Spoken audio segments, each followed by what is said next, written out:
Kejadian ini terjadi di tahun 2005.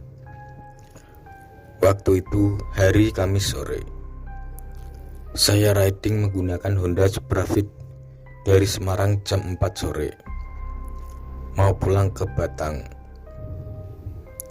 Sesampainya di Gringsing, sebuah desa yang mau memasuki Alas Roban, jam setengah 6 sore. Perlu diketahui, di Alas Roban dulunya menyimpan sejuta misteri tentang cerita begal dan hantu-hantu yang serem. Dan dulu hanya ada satu jalan melewati Alas Roban yang dinamakan Playland. Sebuah jalan aspal dua arah yang cukup dilalui oleh dua mobil dengan kondisi jalan berbelok-belok, sangat ekstrim dan naik turun yang sangat curam. Waktu saya kecil, saya pernah diajak ibu naik bis dari Tegal ke Semarang. Bila bis melewati Playland, semua penumpangnya pada berdoa. Ada yang mengaji dan ada yang zikir. Di pinggir jalannya saat itu banyak monyet yang berkeliaran. Pokoknya siang saja sudah serem, apalagi malamnya. Namun sekitar tahun 90-an sudah dibuat dua jalan baru di antara jalan yang meliuk-liuk tersebut. Sedangkan di Playland hanya dilewati oleh truk. Nah, entah kenapa waktu itu saya ingin melewati jalan meliuk tersebut. Padahal tidak ada satupun biker yang melewati jalan itu. Sebelum dilanjut, saya jelaskan kembali bahwa jalan Alas Roban itu sekarang ada 3. Yang pertama, jalan yang dilalui oleh mobil pribadi dan sepeda motor, yang kondisinya biasa dan banyak pedagang di pinggir jalan. Jalan yang kedua atau jalan Alas Roban lama hanya dilalui oleh truk dan bus saja dari arah timur. Dan yang ketiga adalah jalan beton yang dilalui oleh truk dan bus dari arah barat. Kembali ke cerita. Entah kenapa waktu itu saya memilih jalur tengah. Perasaan sih saya hanya ingin merasakan sensasi yang baru saja, karena bosan melewati jalan yang itu saja.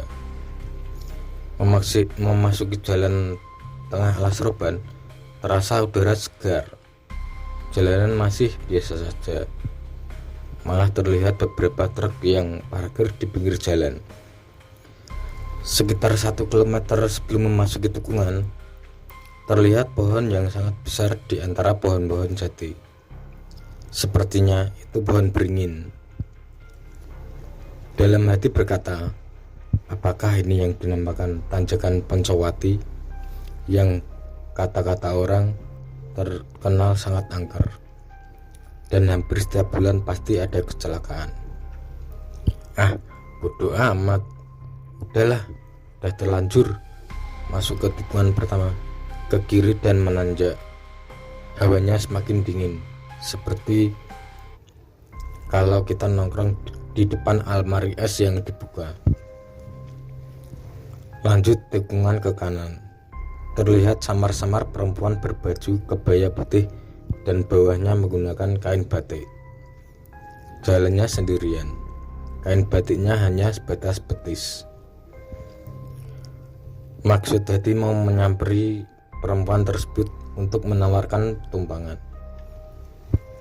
Namun sekitar 20 meter hampir mendekatinya, tiba-tiba perempuan itu membalikkan badan sebentar lalu belok ke kiri, seperti mau masuk ke dalam sebuah gang. Saya penasaran dan mendekati tempat di mana perempuan itu berbelok. Saya berhenti dan motor saya parkir di pinggir jalan. Saya turun dari motor mencari-cari, sekedar ingin tahu di mana perempuan tadi dan di mana gangnya. Setelah diraba-raba pakai tangan, ternyata itu batu besarnya sekali, segede hotel guys. Seketika tengkuk merinding dan terasa ada seseorang yang meniup pelan di belakang telinga. Wush, refleks saya tepuk pakai tangan kiri. Tengok tidak ada siapa-siapa. Makin merinding sekujur tubuh saya. Segera saya bergegas naik ke jok atas motor, menyalakan mesin dan segera pergi dari batu besar itu. Namun baru saja 10 meter, di sebelah kiri terlihat sosok perempuan yang lain. Bajunya putih, rambutnya hitam dan panjang, menutupi seluruh mukanya. Saya tak sadar dan gak konsentrasi pada jalan di depan. Padahal di depan ada tikungan tajam. Tiba-tiba, toet, muncul tergandeng keluar dari tikungan dan langsung refleks rem mendadak. Hampir saja saya ketabrak truk. Deg-deg, jantung saya berdetak keras dan badan terasa lemas sekali. Tengok ke belakang, perempuan yang tadi sudah nggak ada. Saya semakin merinding. Saya coba nyalakan mesin, namun tiba-tiba mesin motor nggak mau hidup. Di starter nggak bisa, di engkol pun nggak bisa. Tambah ngeri. Saya saat itu belum menyadari kalau batu besar dan pohon beringin besar itu katanya sarangnya lalembu dan dedemit penunggu alas roban. Hari semakin gelap, mungkin sekitar jam setengah 7 petang. Saya tuntun motor menyeberang jalan bermaksud mencari tempat yang bisa terlihat antara tikungan, agar bila ada kendaraan yang lewat, saya bisa meminta bantuan. Saya standar motor dan cek mesin motor sambil terus tengok-tengok, khawatir kalau punggung saya ada yang nyolek. Perasaan campur aduk, cemas, takut, dan ngeri sendirian di jalan alas roban yang sepi dan gelap. Motornya mogok lagi. Pokoknya perasaan gak karuan.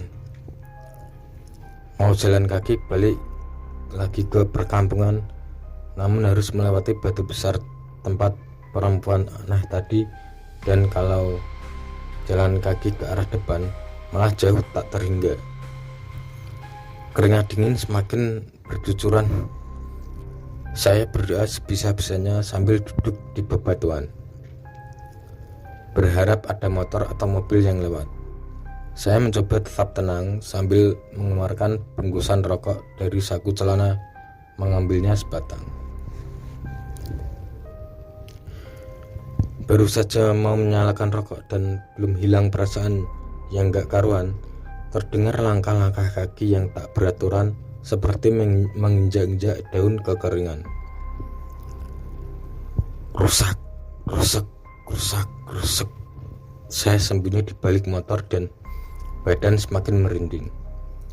Sambil melongok di atas jok motor, mata memandang sekeliling mencari tahu sosok apa gerangan yang akan muncul. Suasana tegang, penasaran dan takut berkumpul jadi satu. Dan ternyata segerombolan monyet muncul dari bawah lembah. Terlihat satu monyet paling besar di depan, sepertinya pemimpinnya. Saya terpana dan terbengung-bengung. Kok sekarang masih ada monyet di alas roban ya? Muncul rasa ketakutan yang luar biasa. Wah, kalau dikeroyok monyet gimana nih? Si pemimpin monyet berdiri di pinggir jalan, membelakangi saya dan monyet yang lainnya. Jumlah monyetnya banyak banget, sekitar ratusan mungkin. Mereka melompat-lompat menyeberang jalan ke arah batu besar itu. Suaranya mulai bersahutan. Setelah gerombolan monyet habis masuk ke arah batu besar, si pemimpin monyet sepertinya mau menengok ke arah saya. Mau dikatain penakut juga nggak apa-apa. Saya sembunyi dan menutup mata dengan tangan jongkok di belakang jok motor. Mulut terasa komat-kamit membaca doa sebisa-bisanya. Jantung terus berdetak kencang. Setelah beberapa menit, saya beranikan melongok dari balik jok motor sambil melihat ke arah monyet-monyet tadi. Alhamdulillah, sudah nggak ada. Dan terlihat cahaya lampu sepeda motor menuju ke arah saya. Senang rasanya ada orang yang melintas. Saya langsung berdiri dan melambaikan tangan ke arah pengendara motor tersebut, berharap ia mendekat dan menolong saya. Ternyata benar, si pengendara motor itu menyeberang jalan menuju ke arah saya. Namun dia berhenti 5 meter di depan saya sambil mematikan mesin. Saya hanya bisa melihat cahaya lampunya, namun tidak bisa melihat wajah si pengendara motor itu. Sambil menutupi mata dengan tangan karena silau terkena sorot lampu, saya bermaksud meminta pertolongan. Namun si pengendara motor mulai bicara duluan dengan bahasa khas Batang. "Nang apa mas motore?" "Mogok pak." Kenapa mas motornya mogok ya?" Ada sesuatu yang aneh ketika pengendara motor itu bicara. Suaranya berat dan serak, sepertinya suara vokalnya grup musik underground Sepultura, dan membuat merinding seluruh badan. Saya seperti terpaku, tidak bisa bergerak dan berbicara. Si pengendara motor berbicara kembali. "Nyoba diengkol meneh motornya mas." "Coba diengkol lagi kickstarternya mas." Sepertinya kerbau yang dicocok hidungnya. Saya menuju motor dan langsung mengengkol kickstarter. Dan brum, aneh. Tadi motor mogok, sekarang kok bisa nyala lagi. Saya lalu menengok ke belakang bermaksud mau mengucapkan terima kasih pada pengendara motor tersebut. Namun si pengendara motor itu sudah berbalik arah. Terlintas tulisan merek sepeda motor di tangkinya. Kalau nggak salah tulisannya Enduro. Si pengendara motor menuju arah yang berlawanan dengan saya dan menghilang di kegelapan malam. Nggak pakai lama, saya langsung jalan meninggalkan tikungan tersebut. Kalau masih sebagai pertanyaan tentang dari mana datangnya gerombolan monyet dan siapa pengendara motor misterius itu.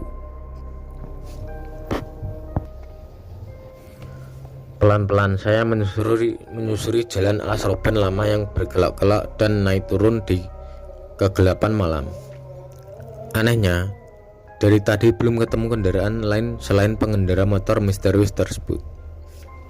Sekitar 1 km perjalanan, terdengar suara motor 2 tak di belakang saya dan lampu laun semakin mendekat. Sepertinya suara motor itu pengendara misterius yang tadi. Dan ternyata benar, dia mendahului saya dengan kecepatan sedang, sekitar 50 km per jam. Dan sekitar 10 meter di depan saya, dia melambat.